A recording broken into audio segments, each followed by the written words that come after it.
Baik, di video yang kelima ini, kita akan membahas hadis tentang menyebarkan kebaikan melalui ihsan. Mari disimak pembahasannya. Sebelumnya, Bapak akan membacakan hadis tentang Islam, iman, dan ihsan yang diriwayatkan oleh Imam Muslim.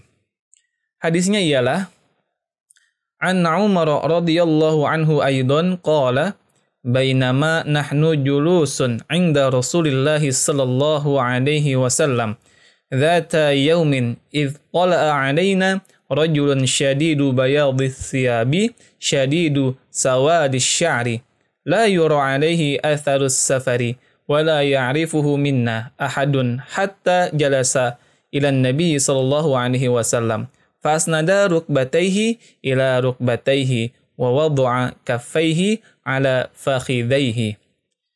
Dari Umar radhiyallahu anhu, dia berkata, pada suatu hari ketika kami sedang duduk-duduk bersama Rasulullah SAW, tiba-tiba datang seorang laki-laki berpakaian sangat putih dan rambutnya sangat hitam. Tidak terlihat padanya tanda-tanda bekas perjalanan dan tidak seorang pun dari kami yang mengenalnya. Kemudian ia duduk di hadapan Nabi SAW dan mendekatkan lututnya lalu meletakkan kedua tangannya di atas pahanya. Wa qala ya Muhammad akhbirni 'anil Islam.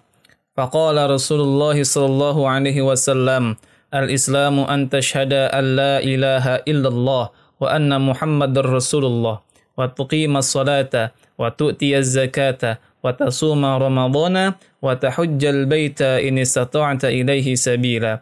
Qala sadaqta fa'ajibna lahu yas'aluhu wa yusaddiquhu. Orang tersebut berkata, wahai Muhammad, jelaskan kepadaku tentang Islam.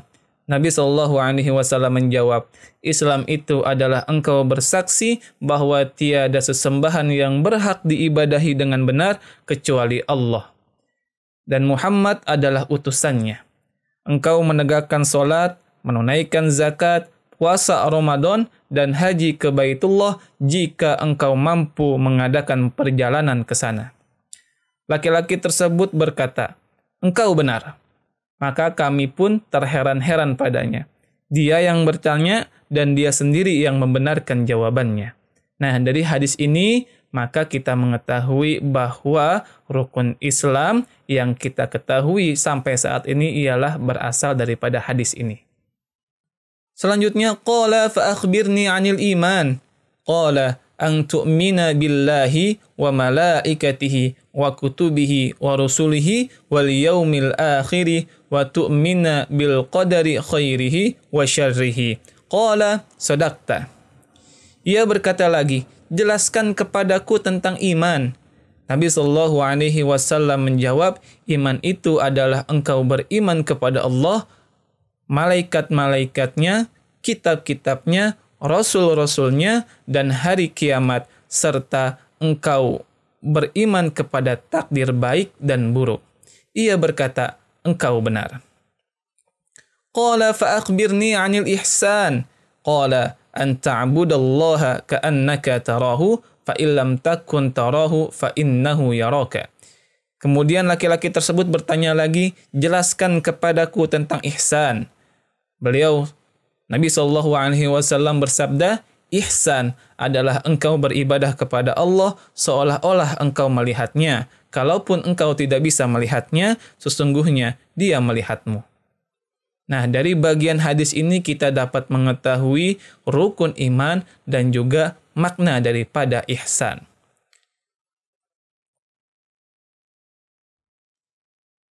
Kemudian dilanjutkan lagi, qala fa akhbirni 'anis sa'ah. Qala mal mas'uluhu 'anha bi'alama minas sa'ili. Qala fa akhbirni 'an amaratiha. Qala an talidal amatu rabbataha wa antaral hufatal 'uratal 'alata ri'a asya'i yatatawaluna fil bunyan. Dia berkata, beritahu kepadaku kapan terjadinya kiamat. Nabi SAW menjawab, tidaklah orang yang ditanya lebih mengetahui dari yang bertanya. Ia berkata, jelaskan kepadaku tanda-tandanya. Nabi SAW berkata, jika seseorang budak wanita melahirkan tuannya, dan jika engkau mendapati pengembala kambing dan tidak beralas kaki, dan tidak berpakaian, saling berlomba dalam meninggikan bangunan. Nah, daripada bagian hadis ini, nanti kita akan pelajari rukun iman yang kelima pada bab selanjutnya. Baik, sekarang kita akan membacakan hadis di mana isi daripada hadis ini sama seperti yang Bapak sampaikan tadi di awal. Di mana hadis ini diriwayatkan oleh Al-Bukhari dan sanadnya dari Abu Hurairah. Hadis ini berbunyi, An Abi Hurairah qala kana an-nabiy sallallahu alaihi wasallam barizan yawman lin-nasi fa atahu Jibrilu faqala mal ihsan.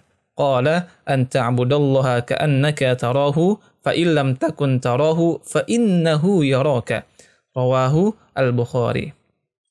An Abi Hurairah qala, dari Abu Hurairah radhiyallahu anhu berkata, kana an-nabiy sallallahu alaihi wasallam, bahwasanya Nabi sallallahu alaihi wasallam barizan, muncul, yauman, suatu hari, linnasi, di hadapan manusia atau kepada manusia.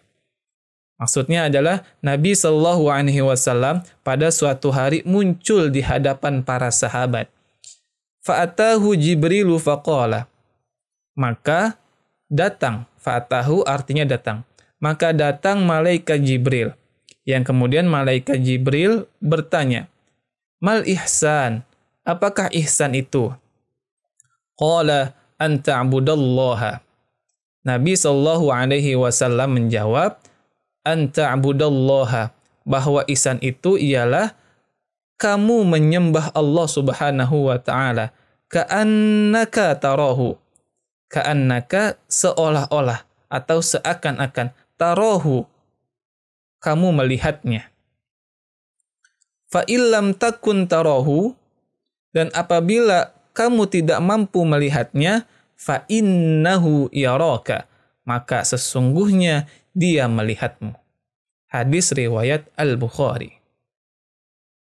Jadi kalau kita artikan secara keseluruhan, bahwa ihsan itu adalah kamu menyembah Allah seolah-olah ia melihatnya, kamu menyembah Allah seolah-olah kamu melihatnya, dan apabila kamu tidak mampu melihatnya, sesungguhnya dia melihatmu.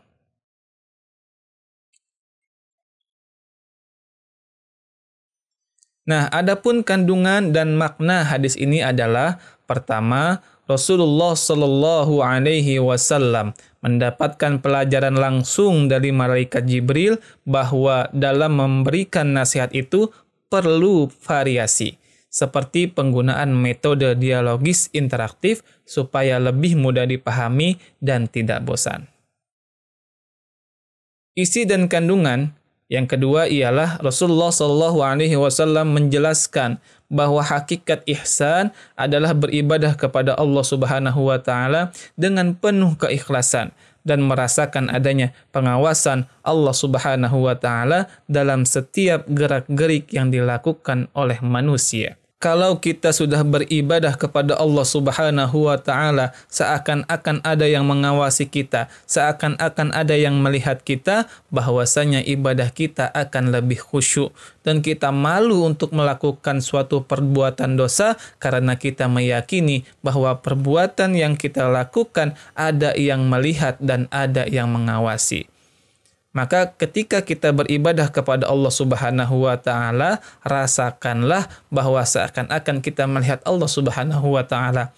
Tapi jika kita tidak bisa melihatnya, maka rasakanlah bahwa apa yang kita kerjakan itu selalu dilihat oleh Allah Subhanahu wa taala. Maka kita akan malu ketika kita ingin melakukan suatu perbuatan-perbuatan yang tidak dikehendaki atau perbuatan yang dilarang oleh Allah Subhanahu wa taala. Isi kandungan yang ketiga ialah selalu menyebarkan kebaikan dengan ikhlas tanpa adanya niat untuk pamer dan ria, tidak mengharap balasan dari orang yang dibantu atau ditolong, dan bersemangat dalam melakukan semua kebaikan. Cukuplah Allah Subhanahu wa taala saja yang membalasnya. Karena sekecil apapun kebaikan itu akan selalu dilihat dan diawasi oleh Allah Subhanahu wa taala. Bahwa sesuatu yang kita kerjakan, baik itu kecil maupun besar, akan dibalas oleh Allah Subhanahu wa taala.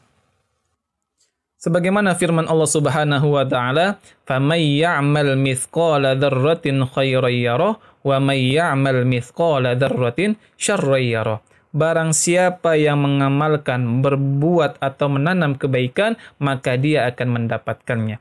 Dan barang siapa yang menanam atau mengerjakan suatu keburukan, maka ia akan mendapatkan balasannya. Yang terakhir ialah hikmah daripada perilaku ihsan. Yang pertama ialah terbinanya hubungan vertikal antara hamba dengan pencipta, yaitu Allah Subhanahu wa taala. Kita beribadah ikhlas semata-mata untuk Allah Subhanahu wa taala. Kita menyembah hanya kepada Allah Subhanahu wa taala dan tidak menyekutukannya. Yang kedua ialah terjalinnya hubungan baik antara anak dengan orang tua. Sebagaimana sebelumnya kita telah pelajari bahwa kita sebagai seorang anak mempunyai kewajiban untuk menyayangi dan berbuat baik kepada mereka. Yang ketiga ialah terjalinnya silaturahmi dengan karib, kerabat, dan sanak famili. Selain kita berbuat baik kepada kedua orang tua kita, kita juga harus membuat atau berbuat kebaikan kepada saudara-saudara kita, kepada tetangga-tetangga kita, kepada teman-teman kita yang berada di lingkupan kita. Yang keempat adalah tertanamnya rasa empati kepada sesama umat manusia. Bahwa kita hidup di dunia ini tidak sendiri, kita hidup di dunia ini membutuhkan orang lain. Maka sudah selayaknya ketika orang lain merasakan kesusahan, harus muncul di dalam diri kita untuk membantu mereka, untuk meringankan kesulitan yang ada di dalam diri mereka. Yang kelima ialah terciptanya lingkungan masyarakat yang harmonis dan saling peduli. Kalau kita sudah saling menyayangi, kita sudah saling membantu, maka masyarakat yang ada di lingkungan kita sudah pasti akan saling harmonis dan sejahtera. Dan yang keenam adalah terjadinya simbolis mutualisme antara manusia dengan alam sekitarnya. Terjaganya kelestarian alam semesta baik di darat, air maupun di udara. Dengan kita peduli terhadap lingkungan, kita tidak berbuat kerusakan di lingkungan kita, maka alam yang ada di sekitar kita akan memberikan efek kebaikan pula ke dalam kehidupan kita sehari-hari. Baik, itulah pembahasan kita pada bab yang keempat ini, yaitu kajian Quran Surah Al-Baqarah ayat 83 dan hadis tentang menyebarkan kebaikan melalui ihsan. Mudah-mudahan kalian dapat memahami pelajaran kali ini dan Bapak ucapkan terima kasih sudah menyaksikan dan mohon maaf apabila ada kesalahan. Akhirul kalam, usidkum wa nafsih bitaqwallah wallahu muwaffiq ila aqwamit thoriq. Assalamualaikum warahmatullahi wabarakatuh.